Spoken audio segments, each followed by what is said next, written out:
yung ating nagawang process. So, itong part na to ay tree o puno siya na nakaganon. Kulay brown yan, pak.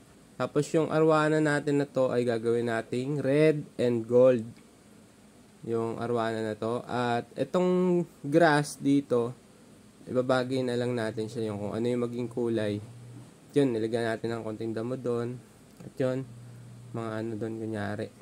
So yan, at yan na yung ating naging process. At hoping ako na maganda yung kalabasan nito at hindi ako magkamali sa pagko-combine ng color o sa pag-choice ng color na gagamitin ko dito. Kasi useless tong ganito kagandang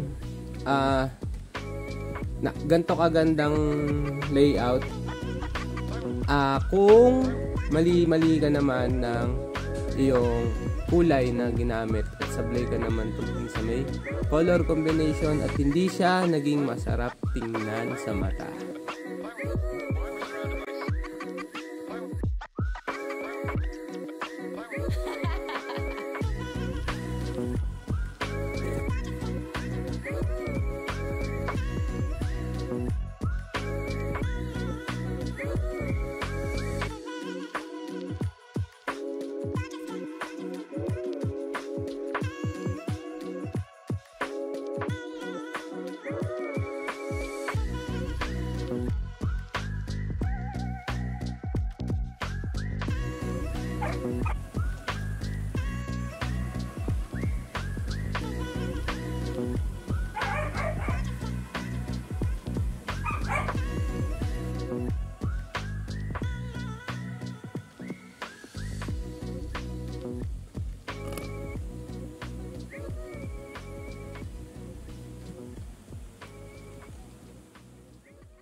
Project ko ngayon, at kung mapapansin nyo, textured art po siya.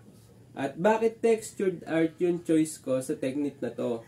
Kasi po yung textured art ay hindi pwedeng i-imprenta o i-print out. Hindi siya kayang palabasin in machine o hindi siya makokopya sa machine made. Yun yung kagandahan ng textured art na technique. Hindi siya makokopya ng mga machine o ng mga makinarya na meron tayo ngayon. Unlike sa mga technique na plain, ay pwede mo siyang i-print out at ma-recognize mo na mukha siyang original pero print out siya. But in our technique sa Teng TV at sa painting, makapansin nila sa mga painting ko na ito ay textured art at hindi siya pwedeng i-imprint out.